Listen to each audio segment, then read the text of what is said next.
우리 그리스도인들에게 있어서 여러분 믿음이란 무엇일까요? 우리가 믿는 믿음은 무엇이며 믿음으로 사는 것은 무엇을 의미하는 것일까요? 건강한 그리스도인들은 내가 갖는 믿음은 무엇에 대한 믿음이며 나는 믿음으로 살고 있는가, 이에 대한 질문을 끊임없이 던져야 합니다. 삶과 동떨어진 믿음은 하나의 관념밖에 되지 않아요.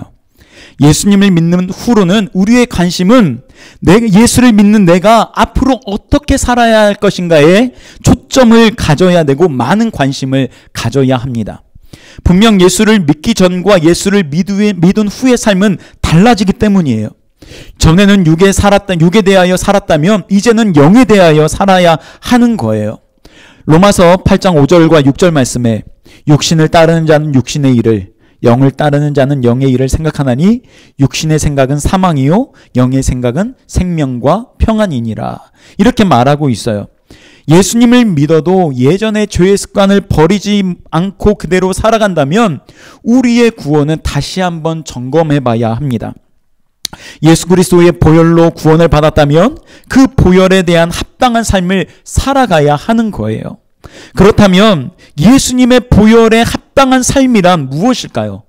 예수님의 보혈에 합당한 삶, 이 질문에 여러 답을 하시겠지만 요즘 새벽마다 말씀을 나누고 말씀을 묵상하는 저에게는 이겁니다. 거룩한 삶입니다. 하나님이 성경을 통해서 우리에게 끊임없이 요구하는 삶이 바로 이 거룩한 삶이라는 거예요. 얼마 전에 레위기를 설교했었는데요. 레위기 전체의 주제가 바로 이 거룩과 연관이 되어 있습니다. 거룩하지 못한 죄인이 거룩한 길로 나아갈 수 있게 알려주는 책이 바로 레위기인 거예요. 그리고 요즘 요한계시록을 설교하고 있어요. 요한계시록에서 말하는 궁극적인 그리스도인의 삶 또한 거룩이라고 말을 하고 있습니다. 거룩한 자는 하나님 편에 서서 마지막 날의 승리를 누릴 것이고, 거룩하지 못한 자는 짐승을 따르며 마지막 날에 불과 유황불에서 끝나지 않는 고통을 누리게 될 것이라는 것이 요한계시록의 메시지입니다. 거룩은 하나님의 본성인 동시에 우리가 추구해야 할 삶의 모습이에요. 레위기 19장 2절 말씀에서 너는 이스라엘 자손의 온 회중에게 말하여 이르라. 너희는 거룩하라. 이는 나 여호와 너희 하나님이 거룩함이니라. 거룩하신 하나님께서 거룩하지 못한 백성들을 불러서 그들에게 은혜를 베푸시고 그들을 구원하시면서 요구하는 것이 하나님의 거룩을 닮아서 거룩한 삶을 살라라는 거예요. 거룩한 삶은 구원받은 그리스도인들이 살아야 할 가장 근본된 삶의 목표가 되어야 합니다. 우리가 하나님을 닮은 거룩한 삶을 살아갈 때 예수님께서 말씀하신 소금과 빛의 사명을 다하는 삶을 사는 거예요. 그 삶은 다른 것이 아닙니다. 거룩한 삶을 살아갈 때에 그 사명을 다하게 되는 겁니다. 거룩한 삶은 어두운 세상을 밝히고 썩어가는 세상을 썩지 않도록 하는 겁니다. 우리에게 모두 거룩한 삶을 살아야 하는 그와 같은 사명이 있는 줄로 믿습니다. 그래서 우리의 관심은 구원을 넘어서서 어떻게 거룩하게 살아야 하는가, 구원을 넘어서 그 거룩으로 우리의 관심이 옮겨져야 하는 거예요. 저는 예수 믿는 우리가 어떤 삶을 살아야 하는지 정말 많은 관심을 갖고 있어요. 겉모습은 분명 그리스도인인데 그리스도인으로서 살아야 할 삶의 모습을 잃어버린 사람들이 너무나도 많아요. 어떨 때는 세상 사람들보다 더 악한 짓을 할 때도 있는 것을 봅니다.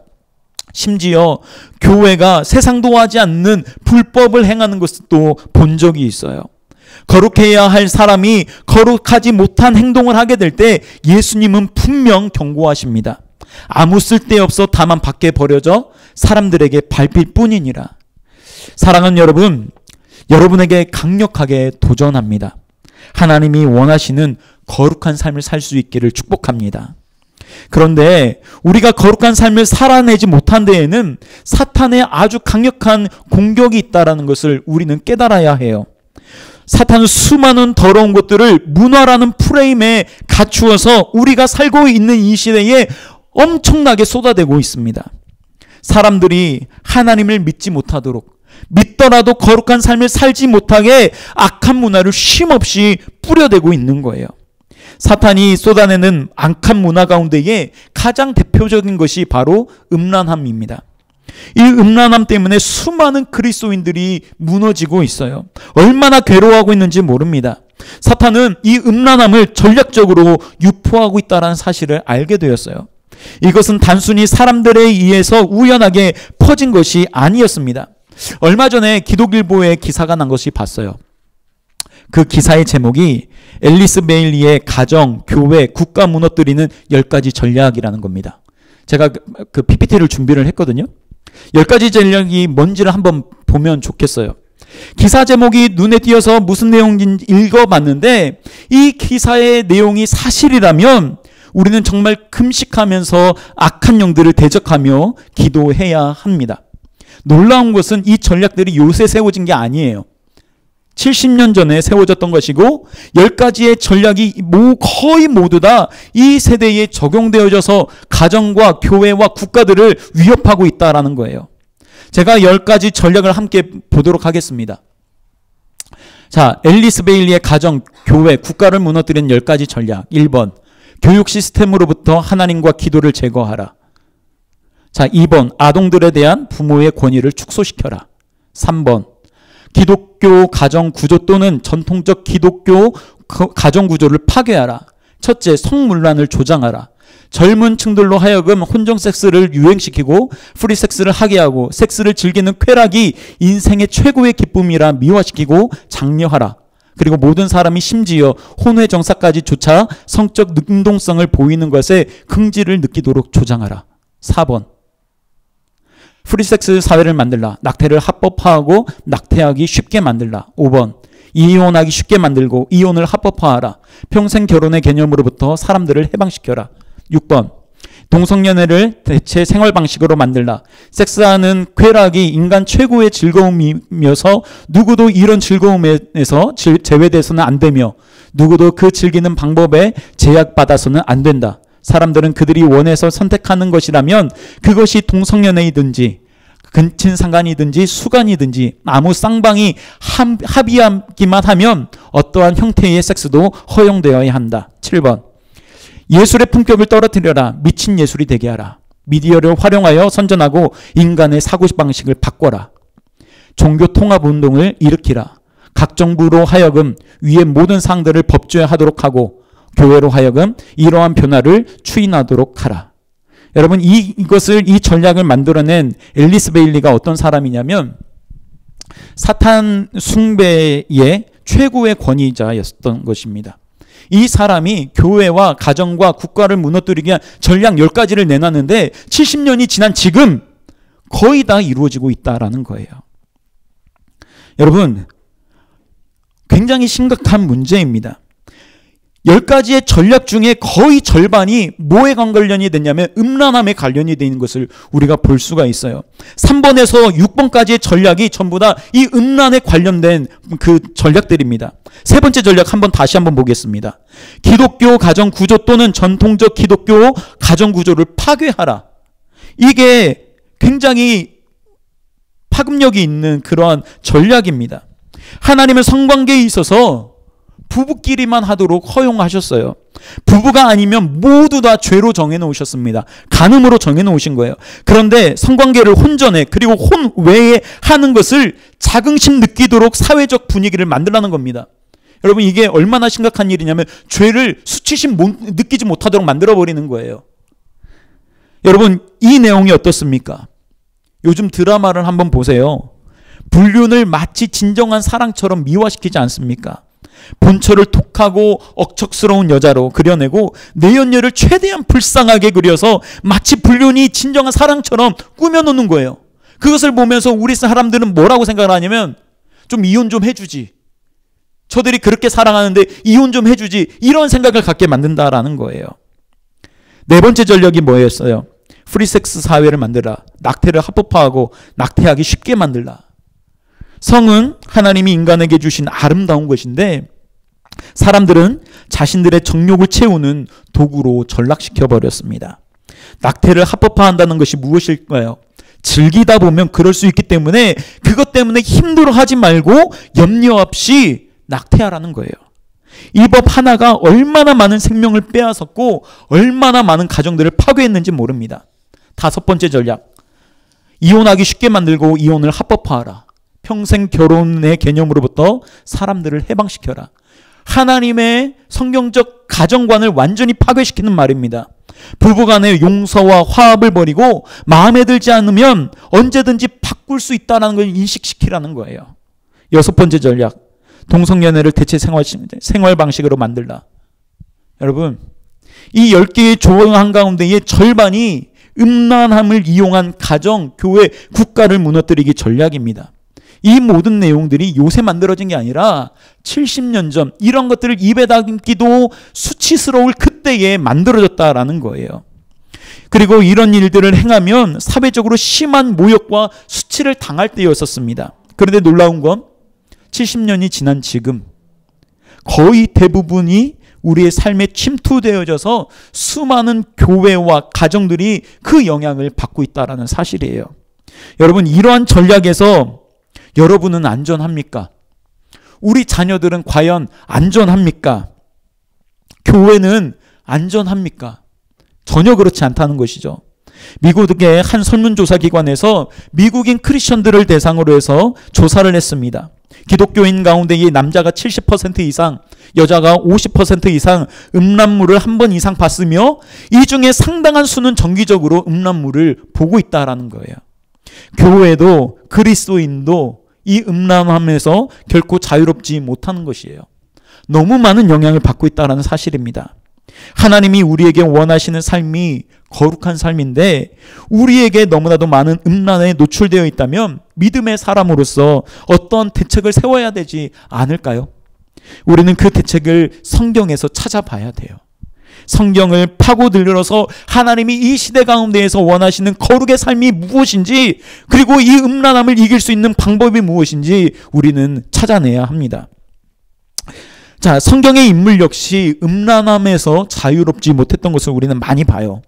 끊임없이 하나님의 사람들을 괴롭혔고 그것으로 무너진 사람들이 많이 있습니다.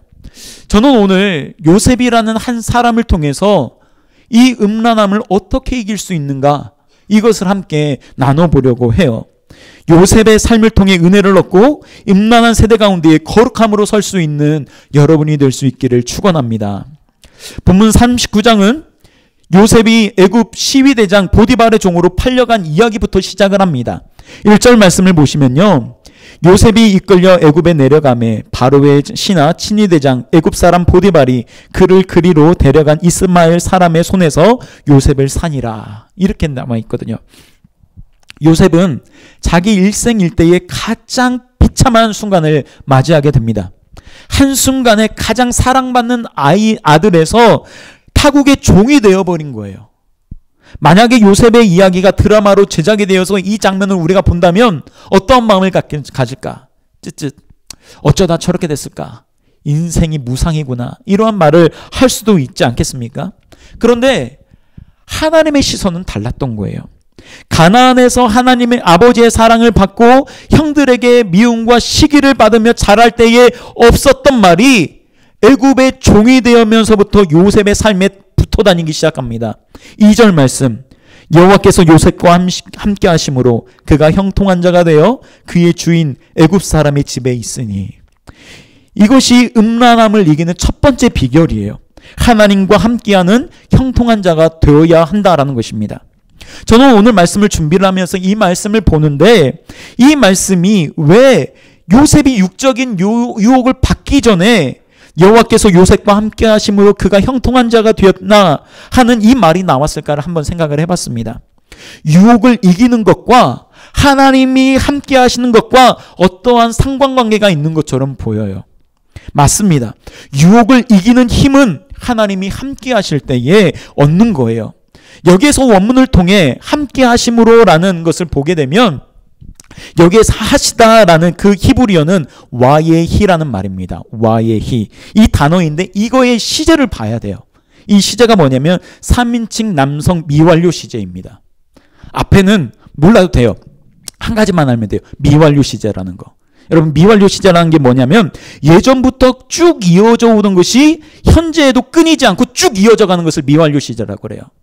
그러니까 하나님께서 요셉과 함께 하셨던 것이 애굽의 종으로 팔려갔을 때부터 요셉이 함께 했던 것이 아니라 아버지의 집에 채색 옷을 입고 아버지의 사랑을 받고 형들에게 시기와 미움과 질투를 받는 그때부터 요셉이 하나님과 함께 했다라는 거예요.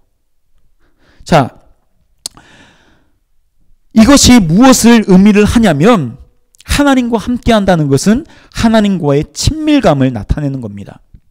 요셉은 자신이 감당할 수 없는 어려움 속에서 하나님과 함께 친밀감을 누렸던 사람이었던 거예요. 요셉이 어려운 상황 속에서도 놓치지 않고 끝까지 부르짖었던 것이 하나님의 임재였고 하나님과 함께하는 것이었습니다. 하나님과의 친밀감이 형통한 자가 되는 비결이었던 거예요. 저는 여러분이 요셉과 같은 형통함을 누리기를 축복합니다. 우리는 형통의 의미를 잘 알아야 돼요. 우리가 생각할 때 형통이란 오던 고난도 비켜가고 질병에 걸리지 않고 하는 일마다 대박이 터지고 좋은 집 좋은 차를 가지고 자식들 공부 잘하고 남들이 부러워할 만큼 좋은 잡을 갖는 것, 이것이라고 생각을 하는데 이것이 아니라는 거예요. 우리 신앙이 이런 것을 구하는 신앙에서 벗어나야 합니다.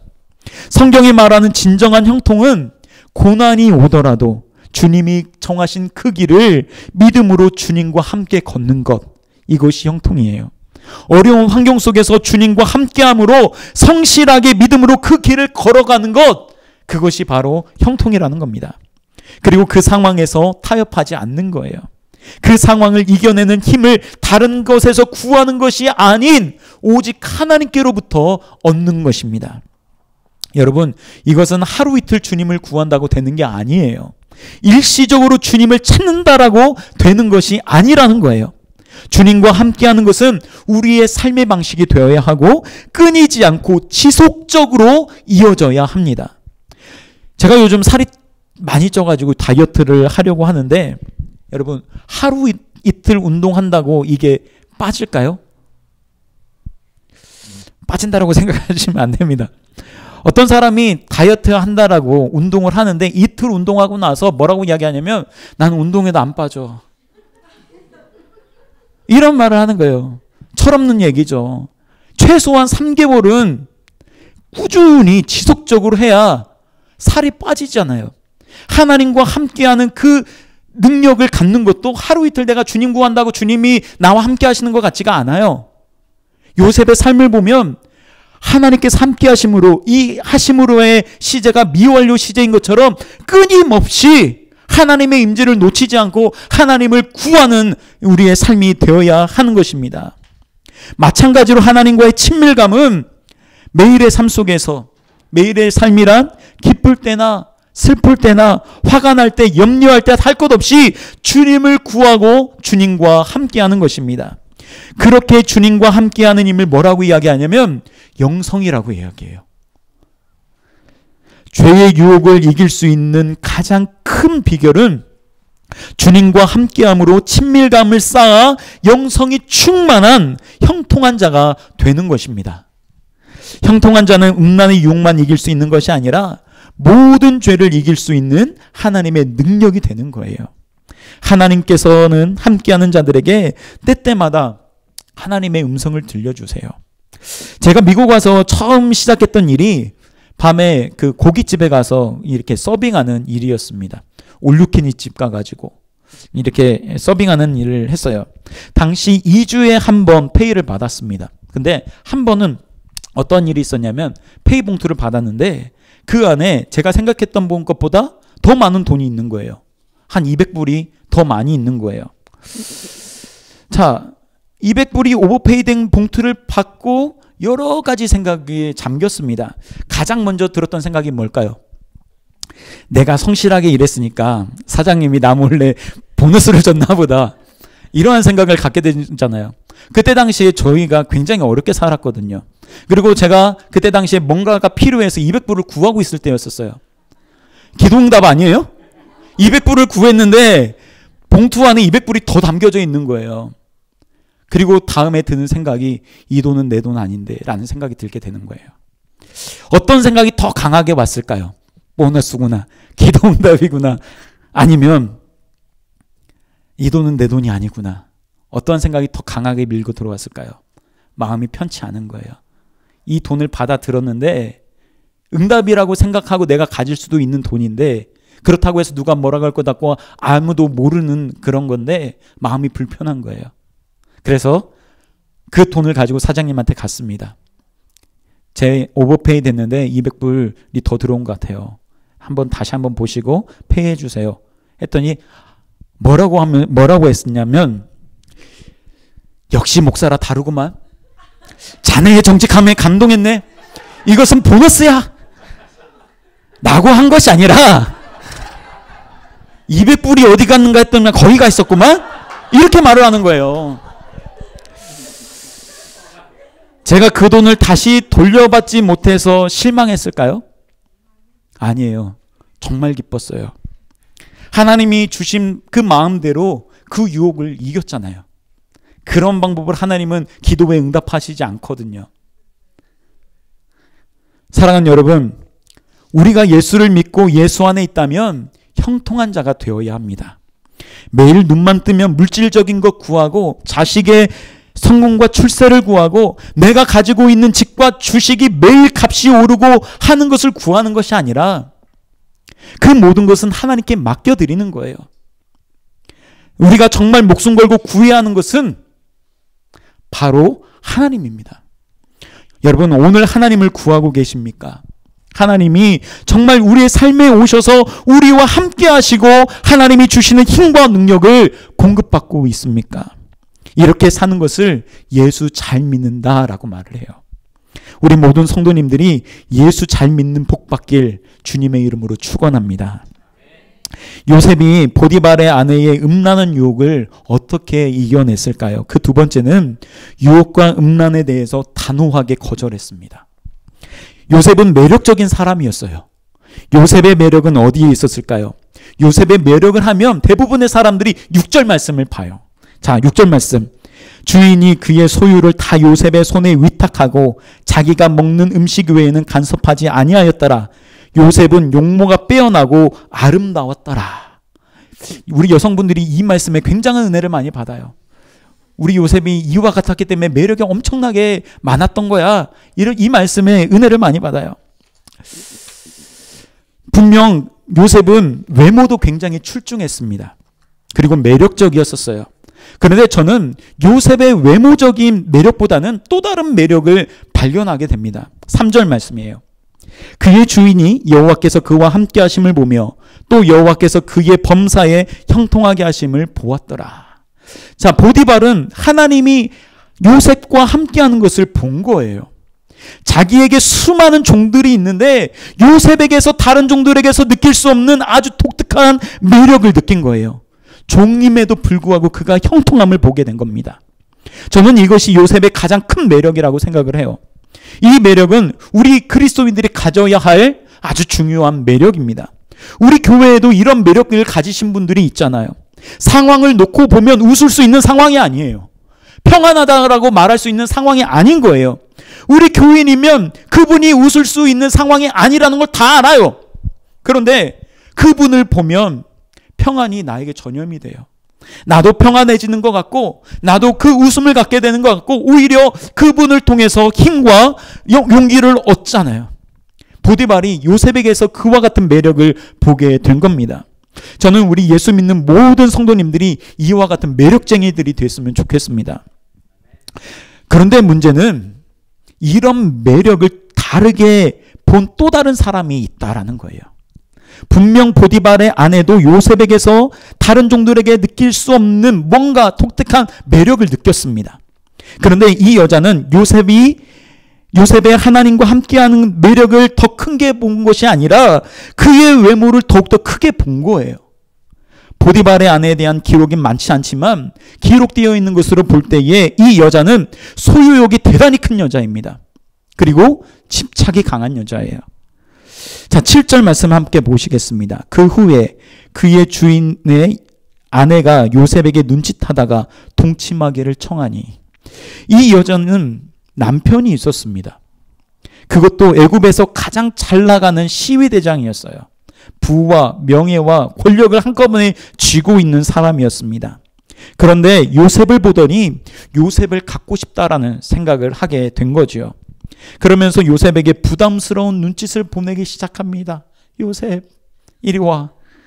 그리고 급기야 하룻밤까지 같이 지내자는 요청도 해옵니다. 지금의 이 상황이 요셉에게 있어서 일생일대의 기회일 수도 있고 일생일대의 위기일 수도 있습니다. 왜 기회가 될 수가 있을까요? 인간적으로 본다면 만약 요셉이 하나님을 알지 못하는 다른 종과 같았다라면 이보다 큰 기회는 없는 거죠. 여주인이 자기를 픽업했고 마음에 들어했고 또 여주인의 그 욕구를 해소시켜 주기만 하면 나는 남들이 갖지 못하는 부와 명예를 한꺼번에 가질 수 있을 거야 라는 그런 생각을 가질 수도 있었던 겁니다. 보디발만 알지 못하면 신분 상승까지 그리고 부까지도 얻을 수 있는 절호의 기회인 것이죠. 그런데 하나님 앞에 서 있는 요셉에게 이것은 기회가 아니라 위기입니다. 하나님 앞에 올바로 서 있는 요셉이 이 여인의 청을 들어주지 않을 때에 그가 당할 고난이 뻔히 앞에 보이는 거예요. 그 여인은 한두 번으로 끝낼 것이 아니에요. 이 여인은 요셉을 정복할 때까지 들이댈 것입니다. 그런데 이 여자의 유혹을 대하는 요셉의 자세가 어떠합니까? 우리가 이것을 보기를 원해요. 8절 말씀.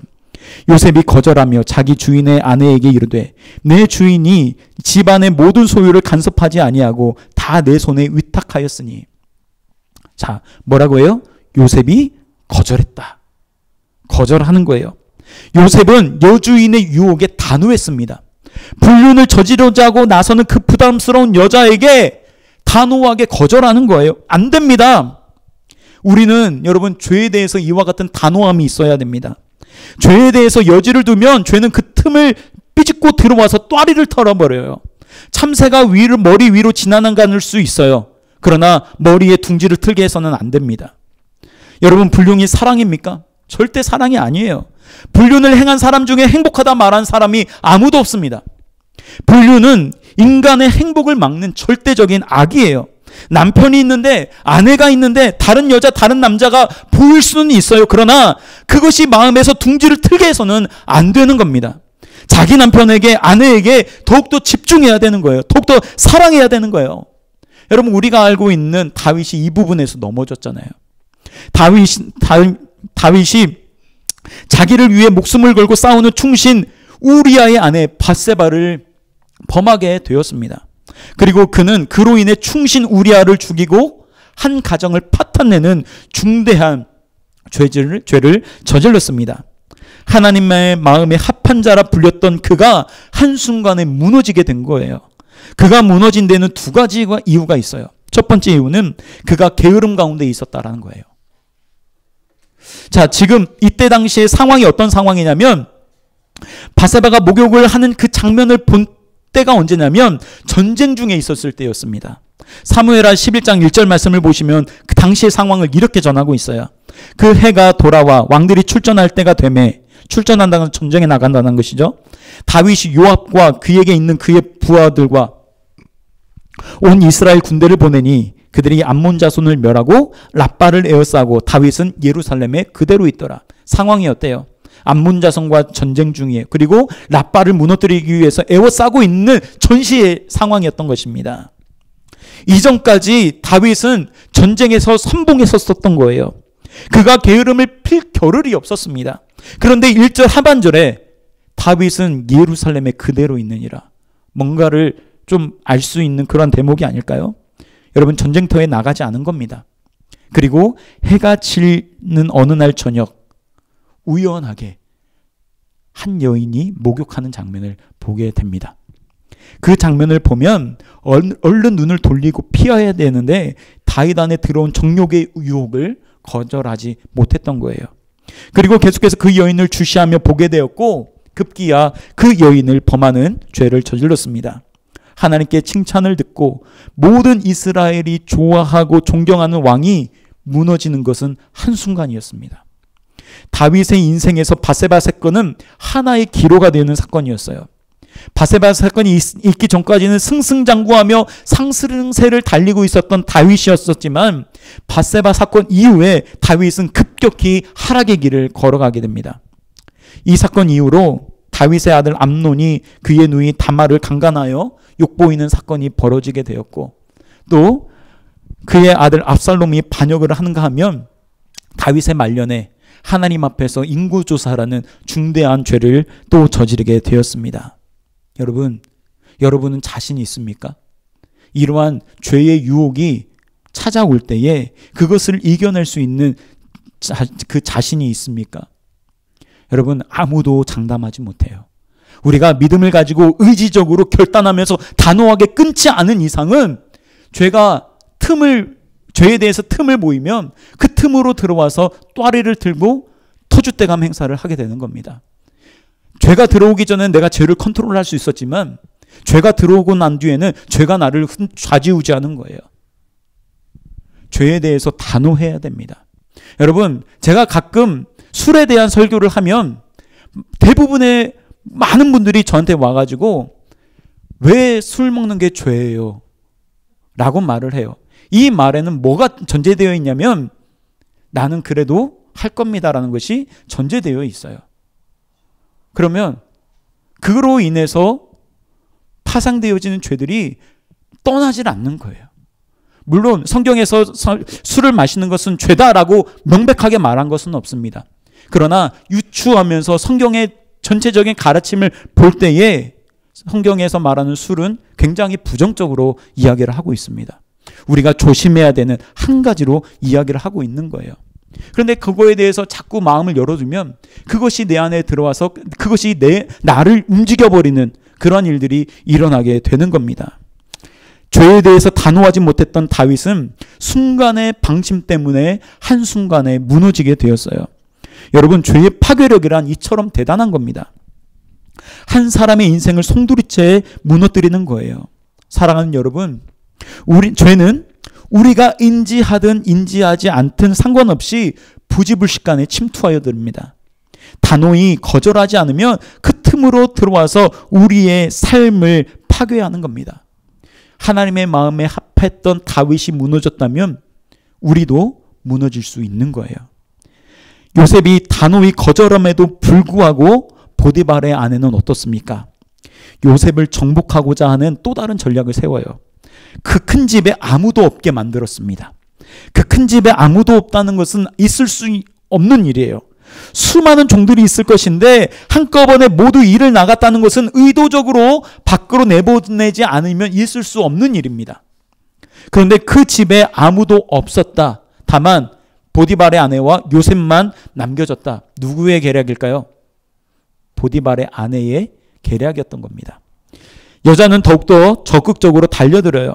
요셉을 덮쳤고 강제로 동침하고자 했습니다. 수세에 몰리고 당황했던 요셉은 옷을 버려두고 그 자리를 피했습니다. 여기서 우리는 죄에 대한 또 다른 자세를 배우게 되는 거예요. 단호하게 거절해도 되지 않을 때에는 피하는 거예요. 여러분, 피하는 것은 비겁한 것이 아닙니다. 지혜로운 거예요. 특히 음란함에 대해서 피하지 않으면 누구나 넘어질 수 있다는 것을 알아야 합니다. 음란함의 중독성은 굉장하지요. 한 번이 힘들지 한 번 넘어지면 끊임없이 넘어지게 만듭니다. 음란함을 이기려고 하지 말고 아예 그 상황을 피해버리는 거예요. 그 상황을 맞닥뜨리지 않도록 상황을 피하는 겁니다. 오해받을 일을 만들지 말고 그 자리에서 떠나는 겁니다. 다윗이 무너진 두 번째 이유가 바로 여기에 있어요. 다윗의 마음속에 유혹이 찾아왔을 때에 그는 그 자리를 떠나지 않았습니다. 단호하게 거절하지 못했으면 그 자리를 떠나야 되는데 넋놓고 그 여자를 바라보게 된 거예요. 그리고 오히려 그것을 마음으로 받아들였습니다. 그 순간 하나님의 임재를 사모하고 갈망했던 다윗에게 하나님의 임재가 떠나버리게 되었어요. 죄는 한 사람의 인생을 그냥 무너뜨립니다. 요셉은 어땠을까요? 여러분, 이후에 이제 요셉은 말할 수 없는 어려움을 빠지게 돼요. 저는 성경을 보면서 한 가지 의문을 들었습니다. 여러분, 이 상황에서 자, 요셉이 이제 웃옷을 벗고 도망갔을 때에 보디발의 아내가 그의 남편에게 뭐라고 합니까? 당신의 종, 이 히브리 종이 나를 덮치려고 했을 때 내가 소리 질렀더니 이가 옷을 버려두고 도망갔습니다. 라고 말을 했죠. 이 말을 보디발이 과연 믿었을까? 누구를 더 믿었을 것 같아요? 요셉을 더 믿었을까요? 아니면 보디발의 아내를 믿었을까요? 확신하세요? 요셉인지 확신하세요? 제가 그 증거를 보여드릴게요. 요셉을 더 신뢰하고 그를 보호했습니다. 여러분, 요셉의 신분이 뭐예요? 노예예요. 종이에요. 종이 자기 아내를 범하려고 했다. 바로 죽어야 돼요.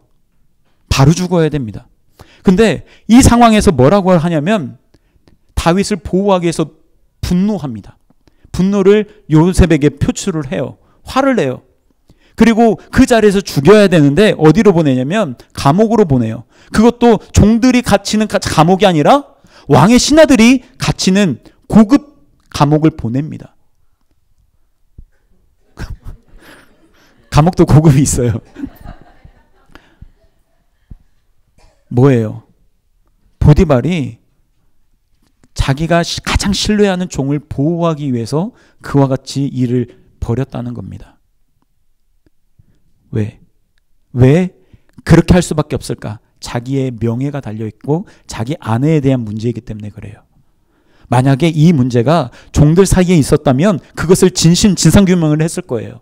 그런데 이 일이 자기 아내에 결부되어 있고 또 그것은 자기의 명예에 결부가 되어 있기 때문에 그를 내쳐야 되는데 죽일 수는 없고 그를 살려 보호했던 겁니다. 그리고 그 감옥을 통해서 하나님의 놀라운 역사가 일어나게 되지요. 여러분, 때로는 우리가 믿음을 지키다가 요셉과 같이 이러한 어려움을 당할 때가 있습니다. 그런데 그것을 다 하나님께서 보고 계세요. 그리고 반드시 그거에 대한 값을 지불해 주시는 날이 반드시 오게 됩니다. 여러분, 은행에 대해서 예수님도 계속해서 가르치고 있어요. 마태복음 5장 27절과 28절, 또 간음하지 말라 하였다는 것을 너희가 들었으나 나는 너희에게 이르노니 음욕을 품고 여자를 보는 자마다 마음에 이미 간음하였느니라. 여러분, 예수님의 가르침은 굉장히 강력하죠. 간음이 행해지는 것은 마음에서부터 다스리지 않으면 나도 모르는 사이에 간음의 죄를 저지를 수 있다라는 것을 말해주고 있는 거예요. 죄는 모양이라도, 아니 생각이라도 버려야 합니다. 사랑하는 여러분, 죄에 대해서 단호하시길 바라요. 단호하게 끊어내지 못하면 그 자리를 피하는 것이 지혜입니다. 이 지혜를 가지고 언제나 죄에 대해서 승리하시는 여러분이 될 수 있기를 주님의 이름으로 축원합니다. 요셉이 음란함을 이길 수 있었던 세 번째 비결은요, 그는 하나님 앞에 올바른 기준을 가지고 있었어요. 요셉은 자기 자신의 위치를 분명하게 알았습니다. 비록 지금 형들에게 팔려 이방 나라의 예굽의 종에 된 처지지만 그가 지켜야 할 자리는 종의 자리였고 하나님의 자녀의 자리였습니다. 그는 하나님 앞에서 그가 어떻게 살아야 하는지에 대한 분명한 기준을 가지고 있었던 거예요. 그렇다면 요셉이 가지고 있었던 그 기준은 무엇이었을까요? 9절 말씀.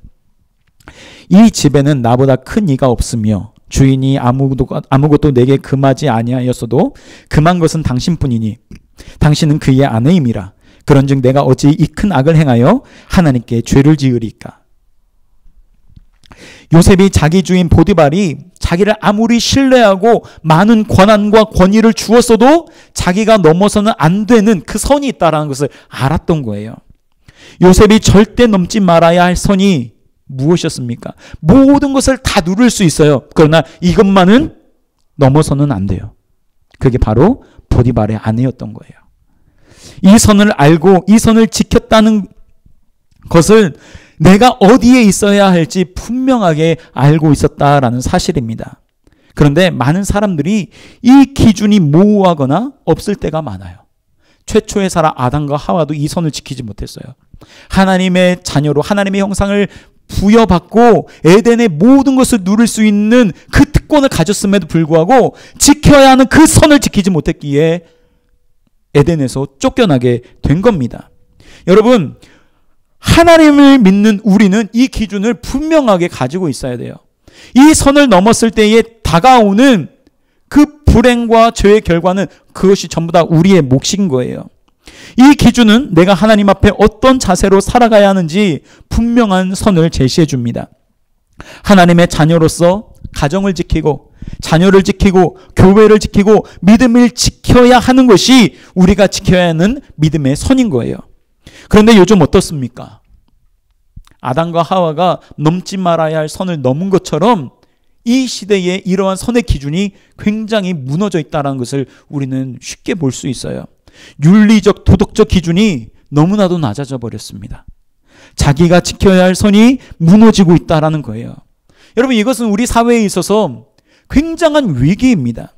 여러분, 요즘 계속 이슈가 되는 것이 어떤 이슈예요? 동성애에 관한 이슈가 계속해서 대두되고 있지 않습니까? 이 문제는 계속해서 이슈가 될 거예요. 동성애는 분명 죄입니다. 근데 동성애가 너무 이슈가 되다 보니까 부작용이 생겨나게 돼요. 어떤 부작용이요? 이성 간의 성관계는 괜찮다라는 생각입니다. 여러분, 우리가 속아서는 안 되는 거예요. 동성애 문제도 문제이지만 지금 현재 이성 간의 이 음행도 훨씬 더 심각하다는 것을 우리는 인지해야 됩니다. 많은 사람들이 어떻게 생각하는지 아세요? 그래도 동성애보다는 괜찮잖아. 저들보다 우리가 낫잖아. 상대적인 의의로 자신은 동성애를 안 하니까 괜찮다라고 합리화시키는 겁니다. 우리 사회가 얼마나 도덕적, 윤리적 기준이 낮아졌는지 몰라요. 제가 얼마 전에 충격적인 기사를 봤습니다. 우리나라, 한국의 청소년들의 성윤리에 대한 설문조사였어요. 중고등학생 7만 명으로 대상으로 설문조사를 했는데 여러분, 우리나라 청소년 가운데 몇 프로나 성경험을 한 것 같습니까? 5%예요. 에게 5% 정도, 그 정도면 준수한 거 아니에요? 라고 생각할 수 있죠. 근데 이 5%가요, 각 40명 기준인 학급에 최소 2명입니다. 근데 드러난 것만 2명인 거예요. 드러나지 않는 훨씬 더 많은 청소년들이 그와 같은 일들을 하고 있다라는 거예요. 그리고 우리나라 청소년이 첫 관계를 가진 나이가 몇 살이라고 생각을 합니까? 평균적으로 13.6세입니다. 중학교 1학년 때 첫 경험을 갖는다라는 거예요. 그런데 문제들은 어른들이 이 아이들의 이러한 문화를 더 조장한다는 거예요. 제가 얼마 전에 어떤 목사님이 설교에서 하는 내용을 듣게 되었어요.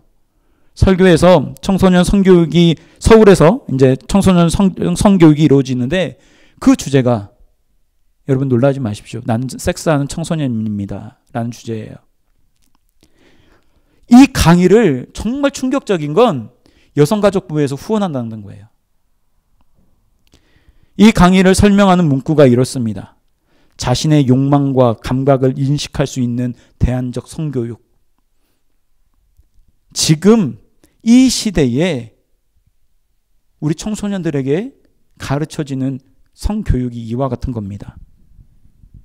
이런 세대 속에서 이런 상황을 우려하는, 걱정하는 소리도 높지만 만만치 않게 우리 아이들의 취향을 존중해줘야 된다는 목소리도 여기저기에서 나오고 있는 상황이에요.